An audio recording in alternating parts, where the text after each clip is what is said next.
Bonjour à tous, le ministre délégué à l'Intérieur Jean-Didier Berger attendu demain en Côte d'Or, une visite sur le thème de la sécurité du quotidien qui débutera à Dijon par la découverte du dispositif On Dijon. Le ministre assistera notamment à une présentation de la coordination entre le centre de supervision urbain et le poste de commandement d'Ivia avant un déplacement au commissariat de police nationale dans l'après-midi. Un an après la promulgation de la loi contre le narcotrafic, la préfète de Bourgogne-Franche-Comté dresse le bilan dans un post sur X.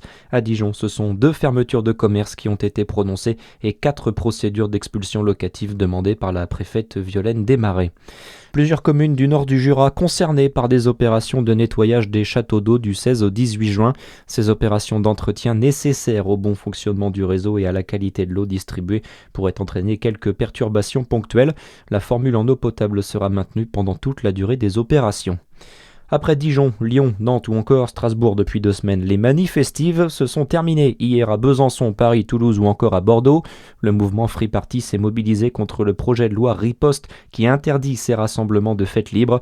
Les forces de l'ordre ont recensé 950 manifestants dans la cité byzantine. Dans le reste de l'actualité, ce drame en Haute-Savoie, en marge du G7. Hier, un gendarme a perdu la vie en début d'après-midi à Fessy. La victime, âgée de 38 ans, aurait été violemment percutée par une voiture. Le bilan fait aussi état de 2 autres militaires blessés.